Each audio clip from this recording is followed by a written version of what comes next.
Dumadumes!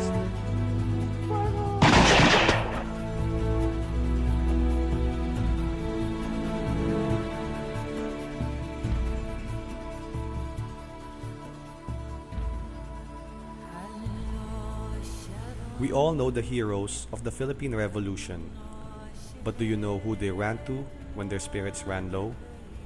Whose shelter did they seek when the law was running after them?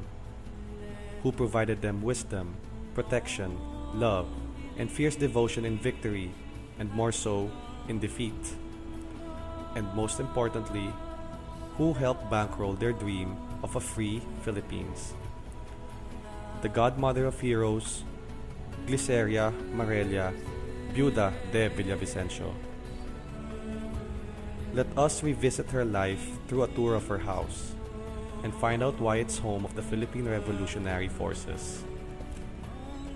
She was born on May 13, 1852. She grew up to become a tall, attractive woman with a dignified bearing. Through her aristocratic and graceful beauty shone the firmness of her virtues. In October 1871, she married Eulalio Villavicencio. Their wedding was a celebration in the grand style befitting the union of two prominent and wealthy Batangueño families. It was attended by the highest civil and military authorities of the province. This house was in fact the wedding gift of the groom to his new wife. But this grand occasion was suddenly eclipsed by a tragic event. After a botched-up uprising against the Spanish, 3 Filipino priests, Fathers Gomez, Burgos, and Zamora, were executed. This was a turning point in the newly married couple. It awakened a sense of heroism. The fight for independence ignited their souls. Their magnificent house bore witness to unforgettable scenes of bravery, sometimes involving the heroes of the revolution themselves in their fight towards freedom.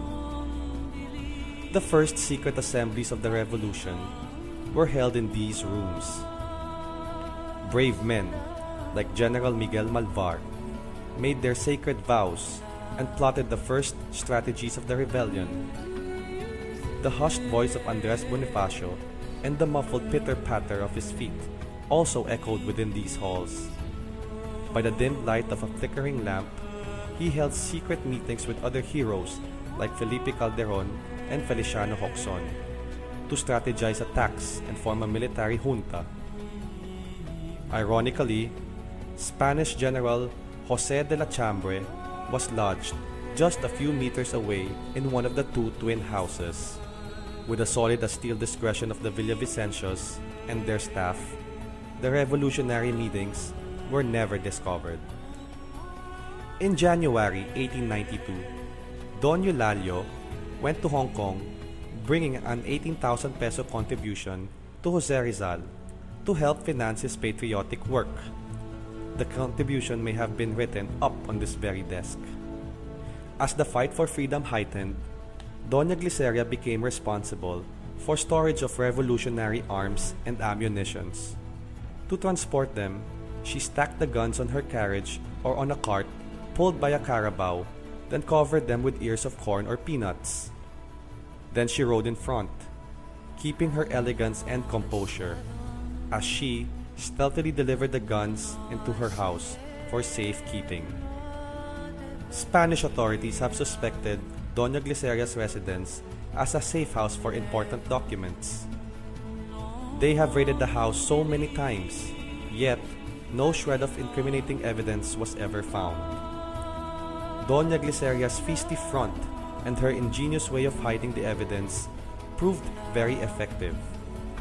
One time, the Guardia Civil were ordered to search and confiscate books containing the names of high-ranking revolutionists who have received cash donations. She ushered the officers into the rooms calmly, but excused herself to attend to her son, who was suffering from a bad accident. She took this chance to slip into the kitchen to pass the incriminating volumes to her neighbor. But there were some more books that she couldn't take out of the room. So, she placed the books on a bed, called her sister-in-law to lie down on top of them. Doña Marella then covered her with a blanket to make her look sick. The Guardia Civil, disarmed by the sight of a sick and distressed family, decided to leave. Eventually, the Spaniards caught up with the Villavicencios. They managed to charge Don Eulalio with sedition. He was taken to Bilibid prison where he was jailed. It was in private chambers such as these where Doña Marella retreated, the sole witnesses to her deep sorrow. For she never showed anyone any sign of disheartening throughout her husband's time in jail. When the Spaniards offered her husband's freedom in exchange for information about the revolutionaries, she declared, "I love my husband very much, as very few wives can love, but I would consider myself unworthy of bearing his surname if I am to obtain his freedom by means of such treachery." After a few months, a thin and frail Don Eulalio was released. He went home to spend his few remaining months with his wife, and he died, a hero of the revolution. Unfazed by this tragedy, Doña Marella retook possession of her fortune and gave possibly the most important contribution to the revolution. Its first warship, the SS Bulusan. It sailed regularly from Batangas to Manila and back, transporting soldiers, ammunitions, and food until it was hit directly by cannon fire from Spanish gunboats and sunk with the revolutionary flags unfurled. This dining room was also the setting of so many sacrifices that Doña Gliceria and her children had to endure.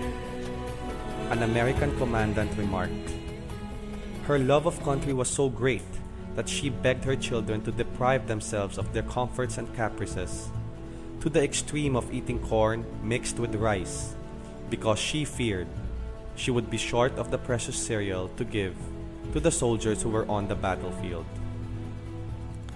Doña Gliceria Marella lived a life of sacrifice, giving, guiding, loving, and eventually dying for the country, whom she loved even more than her own children.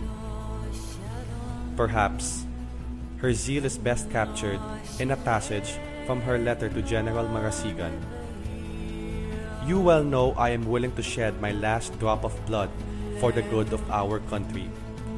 I have sacrificed everything, even what is most sacred to me, my husband's life, and if necessary, my fortune and life, and that of my children, for the freedom of the Philippines."